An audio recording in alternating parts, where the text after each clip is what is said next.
هەروەها لە دەستگاکانی ڕاگەیاندن و تۆڕە کۆمەڵایەتەکان دەتوانن بیسەر و بینەرمان بن. بەڕێزان لەو ڕەوەسەدا بە زمانی کوردی و عەرەبی ئەنجام دەدرێت. مرحبا بكم جميعا. نتمنى أن تكونوا جميعا بأفضل حال وصحة وسلامة. يسعدنا اليوم أن نتواجد هنا لتقديم المراسم الختامية لمشروع كتاب روانغا لسنة 2021 عن طريق الأونلاين. من أجل سلامة الجميع سيتواجد الفائزون المشاركون ولجنة التقييم والمحررين معنا عن طريق الأونلاين عبر برنامج زوم، ويمكنكم أنتم أيضا جميعا متابعة المراسم النهائية عبر وسائل الإعلام ووسائل التواصل الاجتماعي. عزیزانم، پرۆژەی کتێبی ڕوانگە پرۆژەیەکی ساڵانەی دەستگای ڕوانگەیە کە هانی نووسەران دەدات لە گشت تەمەن و چینەکان بۆی بەشدار بن لە ڕێگەی نووسین. دەستگای ڕوانگە ئامانجێتی هانی کولتوری خوێندنەوە بدات، هەروەها کتێبخانەکان دۆڵەمەند بکات لەو بابەتانەی کە پێویستن بۆ خزمەتکردنی کۆمەلگا. أعزائي، مشروع كتاب روانغا هو مشروع سنوي يتم تنفيذه من قبل مؤسسة روانغا. الهدف من المشروع هو تشجيع الكتاب من جميع الأعمار للمشاركة عن طريق الكتابة وتقديم كتبهم للمشروع. مؤسسة روانغا تسعى من خلال المشروع لنشر ثقافة القراءة وإثراء المكتبات بالمواضيع المطلوبة لتقديم أفضل خدمة للمجتمع. بەڕێزان، ئێستاش دەچینە لای بەڕێز عەبدولسەلام مەدەنی، بەڕێوەبەری گشتی دەستگای ڕوانگە، بۆی باسی ئامانجی پرۆژەکەمان بۆ بکات. فەرموون. السلام علیکم. سڵاوی خواتان لێبیتن.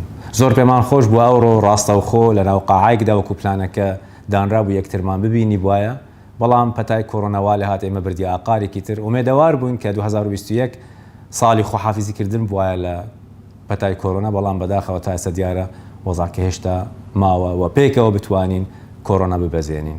كان بودنا جدا حقيقة أنه يكون هذا الملتقى خاصة في هذه النسخة اللي احنا طورناه وبدأنا نشتغل على مستوى العراق كله لمشروع الكتاب، أنه نلتقي مثل ما كان مخطط إلى وجها لوجه في قاعة ونحتفل ونحتفي بالكتاب اللي كتبوا حول في موضوع كتاب روانغا لهذه السنة، ولكن مع الأسف زيادة معدلات وارتفاع معدلات المصابين بفيروس كورونا المستحدث منعنا من هذه الفرصة، ونأمل وندعو من الله سبحانه وتعالى الخير والسلامة للجميع.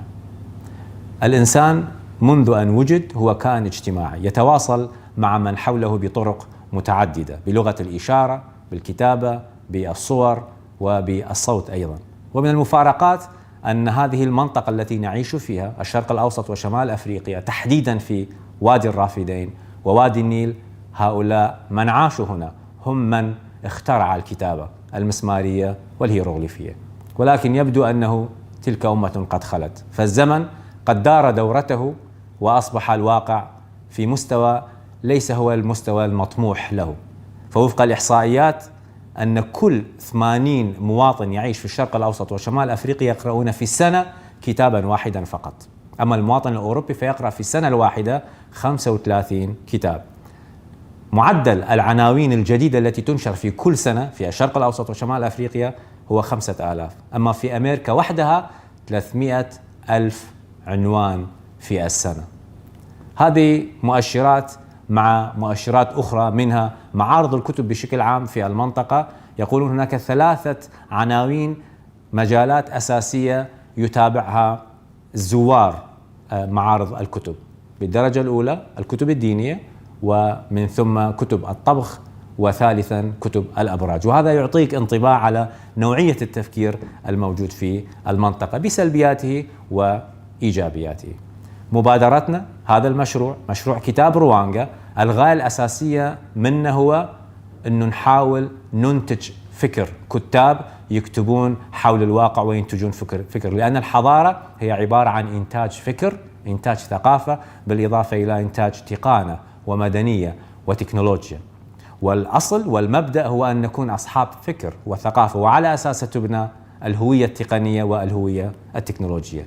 فواحدة من أهم أهداف مشروع الكتاب هو زيادة نسبة الكتاب في هذه المجالات المتنوعة. ثانيا زيادة نسبة المطالعة، لأن القراءة التأليف وحده لا يسعف إذا لم نقرأ ولم تحركنا الكلمة والجمل والأفكار. هذه سنتنا الثالثة. السنة الأولى لهذه المبادرة كانت القصة القصيرة المصورة للأطفال.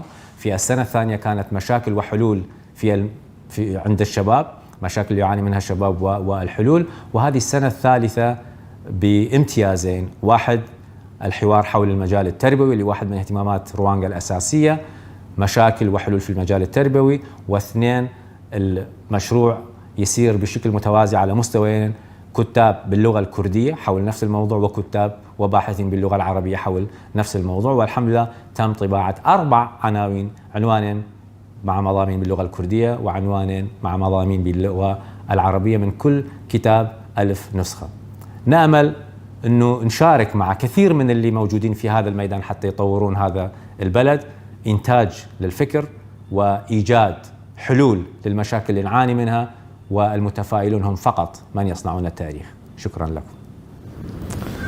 سپاس بۆ بەڕێز عەبدولسەلام مەدەنی، بەڕێوەبەری گشتی دەستگای ڕوانگە کە باسی لە گرنگی خوێندنەوە کرد و دروستکردنی ڕۆشنبیری خوێندنەوە لە کۆمەڵگا.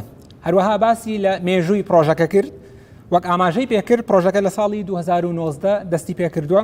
ئەمە 3ەم ساڵە پرۆژەکە بەردەوامە.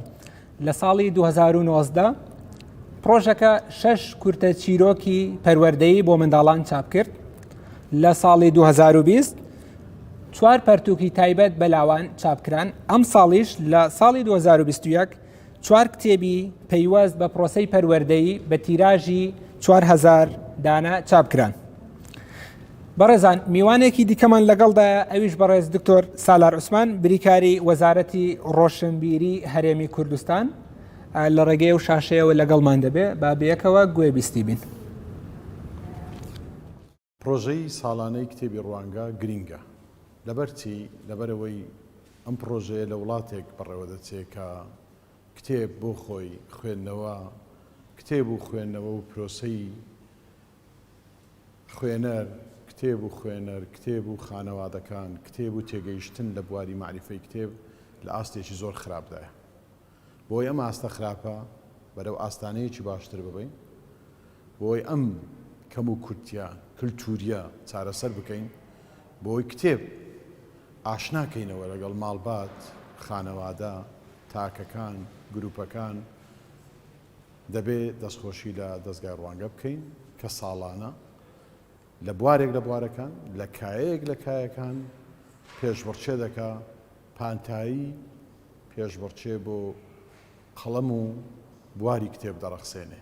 ئەوەی خۆشحاڵی ئەم ساڵ هەر بە تەنیا ڕووی لە کورد نییە، ڕووی لە نەتەوەکانی تریشە، کتێب بە زمانەکانی تریش بە نمونە بە زمانی عەرەبی لەناو ئەم پرۆژەیەدا. قسە زۆرە، زۆر بە کورتی دەڵێم، پێویستە هەموو کەسێک لەگەڵ کتێبێک، هەموو ماڵێک لەگەڵ کتێبخانەیەک، هەموو زێنیەت و تێگەیشتنێک لەگەڵ بواری معریفەی کتێب تەبابێ. شكرا جزيلا للدكتور سالار عثمان، وكيل وزير الثقافة في إقليم كردستان، لتحدثه حول أهمية المشروع، وبالأخص لهذه السنة لكون المشروع يشمل جميع المحافظات العراقية. وقد تم من خلال المشروع لهذه السنة طباعة كتابين باللغة العربية وطباعة كتابين باللغة الكردية. دەستخۆش.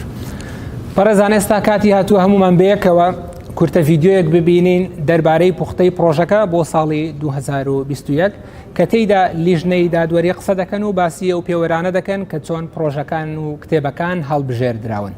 والآن سنشاهد معا فيديو قصير حول المشروع، وسيتكلم في الفيديو أعضاء لجنة التقييم عن المعايير المتبعة لتقييم الكتب لهذه السنة. فلنتابع الفيديو معا.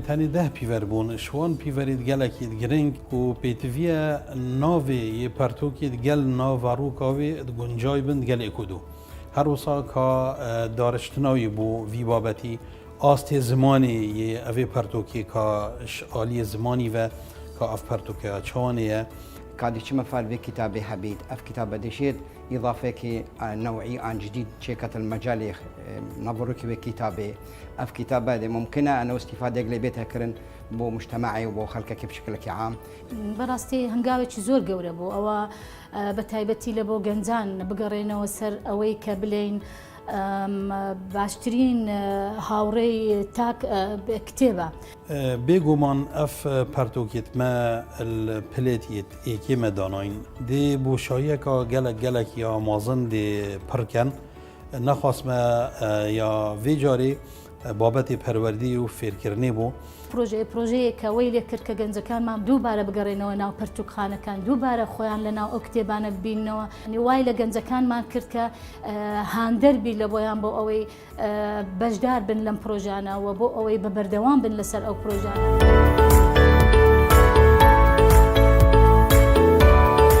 مشروع كتاب روانغا مشروع واعد سلط الضوء في هذه السنة على المشكلات التعليمية اللي يعاني من عندها شريحة واسعة من التلاميذ أو الطلبة.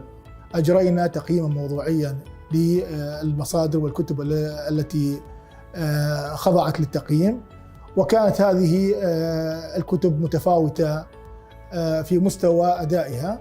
هناك مجموعة من المعايير لاختيار الأعمال، فبالتالي تكون جزء من عندها يتعلق بحداثة الموضوع، معالجة المشكلة، مدى قابلية الاستنتاجات والتوصيات اللي يقدمها هذا الكتاب أو المشروع في معالجة المشاكل الاجتماعية أو المشاكل التربوية، إضافة إلى ذلك سعة الموضوع من المصادر اللي يستقيها من الجوانب العلمية.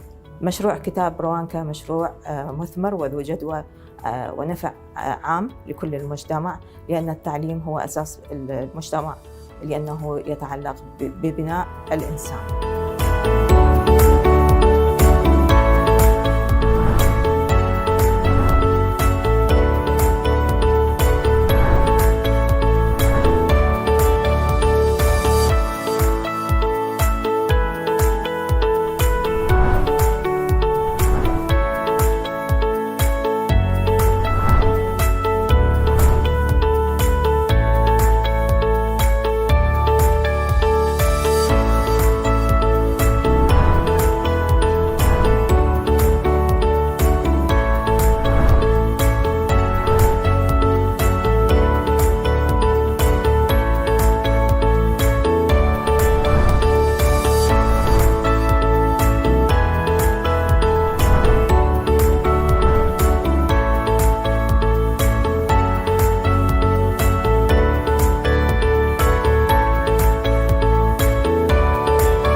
بەڕێزان کۆی گشتی 33 کتێبی عەرەبی و 16 کتێبی کوردی پێشکەشکران بە پرۆژەکە. دواتر لەلایەن لیژنەی هەڵسەنگاندنەوە 2 کتێبی کوردی هەروەها 2 کتێبی عەرەبی هەڵبژێدران کە لەلایەن دەستگای ڕوانگە دیزاین کران و چاپکران و بڵاویش دەکرێنەوە دوای ئەو ڕێوڕەسمە. في هذه السنة من المشروع تم تقديم إجمالي 33 كتاب باللغة الكردية و16 كتاب باللغة العربية، وقامت لجنة التقييم باختيار كتابين باللغة الكردية وكتابين باللغة العربية، حيث تم طباعة هذه الكتب عن طريق مؤسسة روانغا. ئێستاش بەیەکەوە بە ئاشناتان بکەین بەو نووسەرانەی کە سەرکەوتوو بوون و کتێبەکانیان چاپ کراوە. کتێبی یەکەم کتێبێکی کوردیە بە ناونیشانی ڕێگاکانی وانەگوتنەوە لە سەردەمی تەکنەلۆژیا لە نووسینی محەممەد ئەحمەد. الكتاب الأول هو بعنوان طرق التدريس في زمن التكنولوجيا للكاتب محمد أحمد محمد. ئێستاش لە ڕێگەی کورتە ڤیدیۆیەکەوە دەچینە لای نووسەر بۆی ئاشنابین بە ناوەڕۆکی کتێبەکە. سڵاتان لێبێت بەڕێزان، خۆشحاڵم کە یەکێکم لە براوەکانی پرۆژەی کتێبی ڕوانگە کە دەستگای ڕوانگە ساڵانە ئەنجامی دەدات ئەم ساڵ خۆشبەختانە پرۆژەکە دەربارەی کتێبی پەروەردەیی بوو بۆ من دەرفەتێکی زۆر باش بوو کە بەشداری تێدا بکەم و خۆشبەختانە یەکێک بووم لە براوەکان. سەبارەت بە کتێبەکەم کتێبی ڕێگاکانی وانەوتنەوە لە سەردەمی تەکنەلۆژیادا کتێبێکی ئەکادمی منهەجیە ئاراستەی مامۆستایان و مامۆستایانی زانکۆ و خوێندکارانی زانکۆ کراوە، هەروەها هەموو ئەوانەی لە بواری پەروەردەدا کار دەکەن. کتێبەکە لە 180 لاپەڕەی ڕەنگاوڕەنگ پێک هاتووە بە شێوەیەکی گشتی سەرچاوەکانی ژمارەی کۆی سەرچاوەکانی کتێبەکە زیاتر لە 70 سەرچاوەی تێدایە بە زمانی ئینگلیزی و عەرەبی و هەروەها بە زمانی کوردی و سوودیشم لە ئینتەرنێت بینیوە. بە شێوەیەکی گشتی کتێبەکە لە 6 بەش پێک هاتووە. بەشی یەکەم تێڕوانینێکی گشتیە لەبارەی چەمکە پەروەردەیەکان، لە بەشی دووەمدا باسی ئامانجە پەروەردەیەکان کراوە، لە بەشی سێمدا باسی کارامەیەکانی مامۆستا کراوە، لە بەشی چوارەمیشدا کۆمەڵێک لە ڕێگاکانی وانەوتنەوە خراونەتە ڕوو کە ڕێگای مۆدێرن و هاوچەرخن و بۆی هەیە مامۆستایان زۆر زودیان لێوەربگرێت. بەشی پێنجەمی کتێبەکە باس لە خوێندنی ئلکترۆنی و خوێندنی ئاوێتە کراو دەکات کە لەم سەردەمەدا زۆر مامۆستایان پێویستیان پێیەتی. ئێستا بە شێوەیەکی گشتی لە زۆربەی وڵاتانی جیهان خوێندن بە شێوەیەکی ئلکترۆنی و ئاوێتە کراو دەچێتە ڕێوە. بەشی شەشەمی کتێبەکەش باس لە هەڵسەنگاندن دەکات. ڕێز و پێزانینم بۆ کارمەندان و بۆ بەڕێوبەر و کارمەندانی دەستگای ڕوانگە زۆر سپاسانەکەم. شكرا جزيلا للكاتب محمد أحمد محمد. يعتبر كتاب طرق التدريس في زمن تكنولوجيا كتاب أكاديمي حول طرق التدريس في هذا الزمن. يسلط الكاتب الضوء على الطرق الحديثة للتدريس ونشاطات داخل الصف، وقد خصص جزء من الكتاب للتكلم حول التعليم الإلكتروني. الكتاب الثاني هو بعنوان التوظيف الجمالي للموضوع العلمي في الدراما الوثائقية للكاتب علي عبود شلش. سنشاهد الكاتب يتحدث حول كتابه عن طريق الفيديو. السلام عليكم، تحية طيبة. تمنيت أن أكون معكم لكن مع الأسف بسبب جائحة كورونا بعدتنا، لكن حاول قدر الإمكان نتواصل نبقى على تواصل إن شاء الله. موضوع كتابي يتناول التوظيف الجمالي للعناصر الفنية للموضوع العلمي، وكيفية توظيف هاي العناصر في إبراز الموضوع العلمي بكل جمالية، وخاصة حتى في المشاهد التمثيلية بوقتها وحتى بالتقنيات الحديثة. وحاولنا قدر الإمكان على تواصل على مود إنجاز هذا الكتاب. الكتاب تقريبا يضم معينات من قنوات كثيرة أجنبية وعربية، ولاقى استحسان الكل. وأتمنى تحذو بقية المؤسسات في إنتاج مثل هذا الإنتاج الفكري العراقي مثل مؤسسة روانغا. أعتقد هي الوحيدة حاليا في الساحة، وأتمنى كل التوفيق للمؤسسة والبقية الأخوة إن شاء الله يحذون حذوها، والإنتاج الفكري يبرزوه للكل، لأن مع الأسف قاعد يندثر. وشكرا لكم. والله كتابي دوام كتابي كي زماني عربي بو للاين برز علي عبودەوە نووسرابوو. نووسەر وەک لەو ڤیددیۆیە بینیمان و بیستمان باسی لە ناوەڕۆکی کتێبەکەی کرد کە کتێبێکە باس لە چۆنیەتی بەکارهێنانی جوانی دەکات بۆ بابەتە زانستیەکان لە درامای دۆکیۆمنتاری. کتێبی دواتر بە ناونیشانی ڕێگاکانی وانەگوتنەوەیە بە زمانی کوردی لە نووسینی سامان مام عەبدوڵڵا. الكتاب التالي بعنوان طرق التدريس للكاتب سامان مام عەبدوڵڵا. ئێستاش دەچینە لای نووسەر بۆی باس لە ناوەڕۆکی کتێبەکەی بکات. بە ناوی خودای گەورە و میهرەبان، خۆشحاڵ و شەرەفمەندم کە یەکێکم لە براوەکانی پێشبڕکێی کتێب بۆ ساڵی 2021. مرۆڤ بۆ پێشبڕکێ لەدایک دەبێت. ئێمەش مرۆڤین سەرکەوتن و سەرکێشی لە ناخماندایە. کتێب زادەی بیرکردنەوە و شەونخۆنی نووسەرە. هەندێک جار کاریگەری و هێزی وشەیەک دەبێتە بناغەی نووسینی کتێبێک. کتێب کۆمەڵگە و مرۆڤایەتی بنیاد دەنێت و گەنج و لاوی بەتوانە بەرهەم دێنێت. کتێبی ڕێگەکانی وانەوتنەوە لە 7 بەشی سەرەکی پێک دێت کە هەموو بەشەکان زنجیرەیین و یەکتر تەواو دەکەن. بەشی یەکەم پێک دێت لە ڕەهەندەکانی توێژینەوە کە ئەم بەشە ئامانج و سنوور و گرنگی کتێبەکە دیاری دەکات. بەشی دووەم پێک دێت لە ئەزمموی ڕۆشنبیرانی 8 وڵات کە بە شێوەی نووسینی راپۆرت و ناردنی ئیمێل باسییان لە سیستەم و کێشەکانی خوێندنی خۆیان کردووە. بەشی چارەم پێک دێت لە ڕێگەکانی گوتنەوەی ڕێنووس. هەرچی بەشی پێنجەمە باس لە ڕێگەکانی گوتنەوەی ڕێنووس لە بازنەی یەکەمی قۆناغی بنەڕەتی واتە پۆلی 1 و 2 و 3 بنەڕەتی دەکات. بەشی شەشەم باس لە گرنگی و کاریگەری و هەروەها کۆمەڵێک ڕێنمایی دەرونی و پەروەردەیی دەکات کە کاریگەری و گرنگیان لەسەر پرۆسەی پەروەردە و فێربوون هەیە. بەشی شەشەم باس لە دەنگسازی و هەندێک لایانی نووسین دەکات. بەشی حوتەم باس لە خاڵبەندی دەکات. بەڕێزان لە دوای نووسینی کتێب خوێندنەوە دێت. خدای گەورە لە ناردنە خوارەوەی یەکەمین ئاەتی قورئانی پیرۆز ئاماژە بە خوێندنەوە دەکات و دەفەرموێت بسم الله الرحمن الرحیم اقرأ باسم ربك الذي خلق. کتێب ئاشنامان دەکات بە پەروەردەیەکی سەردەمیانە و هانمان دەدات بۆ گفتوگۆی ڕەوان و فێربوونی زانستە جیاوازەکان. بەڕێزان خوێندنەوەی بەردەوام هێز و متمانە و ئیرادەمان پێدەبەخشێت. با بەردەوام بین بۆی ببینە مرۆڤێکی بەسوود بۆ خۆمان و بۆ کۆمەڵگەکەمان. لە کۆتاییدا زۆر سوپاسی خدای گەورە دەکەم کە هێز و متمانەی پێداین بۆ ئەوەی بەشداری ئەم پێشبڕکێیە بکەین و ئەم دەستکەوتە گەورەیە لە خۆمان و لە دەستگای ڕەوانگە پیرۆز دەکەم سەرکەوتن تەنها لە خوداوەیە. شكرا جزيلا للكاتب سامان مام عبد الله لشرح تفاصيل الكتاب، حيث يستعرض هذا الكتاب أهمية طرق التدريس الحديثة، ويتحدث في هذا الإطار عن أهمية الإملاء وكيفية تعليم طرق الكتابة خاصة للمرحلة الابتدائية والتي تعتبر مرحلة تكوين الطالب.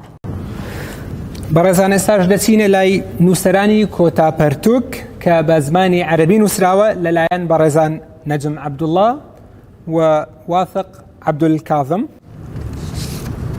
والآن سننتقل لآخر كتاب والذي هو بعنوان معوقات تدريس المنهج اللغة الإنجليزية للكاتبين نجم عبدالله وواثق عبدالكاظم. تحية طيبة، السلام عليكم ورحمة الله وبركاته. يعتبر كتاب معوقات تدريس اللغة الإنجليزية في المرحلة الابتدائية أحد الكتب التي ألفت في الآونة الأخيرة، وهي سلسلة لما سبق تأليفه لمؤلفاتي البالغة 20 كتابا بالتعاون مع أخي العزيز أستاذ واثق. الكل يعلم بأن تعلم اللغة الإنجليزية يعتبر من الأمور المهمة جدا، وهناك صعوبات تواجه المتعلمين في مادة تعلم اللغة الإنجليزية، ولا سيما بعد تغير مفردات التعليم الحديثة. بعد أن كانت اللغة الإنجليزية تعتمد على تدريس القواعد، الآن أصبح التعليم في اللغة الإنجليزية يحاول أن يعطي لغة للمتعلم وليس قاعدة.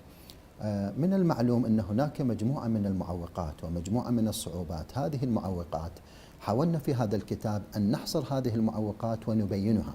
البعض منها ما يخص المتعلم، هناك معوقات تخص المتعلم، والبعض يخص المنهج، والبعض يخص البيئة التعليمية. وتوصلنا من خلال هذا الكتاب إلى أن هناك جملة معوقات وشخصت بوسائل علمية دقيقة، وكذلك قدمنا بعض المقترحات التي تعالج هذه المعوقات. شكرا جزيلا. سپاس بۆ بەڕێز نەجم عەبدوڵڵا.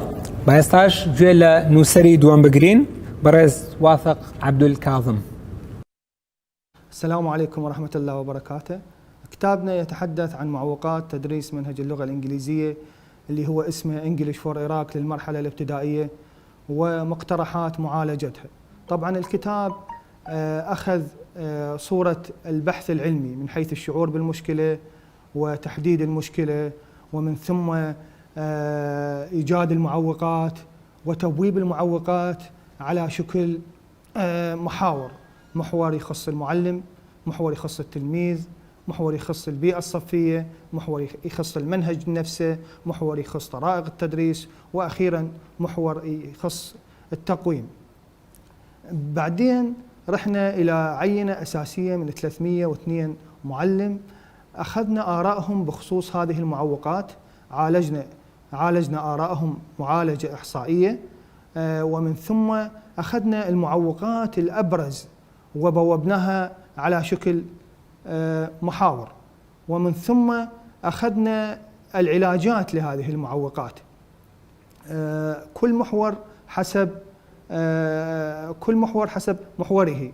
وأخيرا خرج الكتاب بمجموعة من المقترحات والتوصيات إلى معلمي اللغة الإنجليزية، إلى المؤسسات التربوية، وإلى واضعي المناهج. سپاس بۆ هەردوو نووسەری براوە کە باسییان لە ناوەڕۆکی کتێبەکانیان کرد. وەک باسییان کرد پەرتووکەکە لێکۆڵینەوەیەکە لە کێشە و ئاڵنگاریەکان لەسەر شێوازی فێرکردنی زمانی ئینگلیزی لە عێراق بۆ قۆناغی سەرەتایی. هەروەها چەند پێشنیازێک و چارەسەرێک دەخەنە ڕوو بۆ پرۆسەیەکی باشتر. أعزائي الحضور والمشاهدين عن طريق الأونلاين، شكرا جزيلا لتواجدكم معنا. نتمنى أن نكون قد قدمنا الفائدة من خلال هذا المشروع.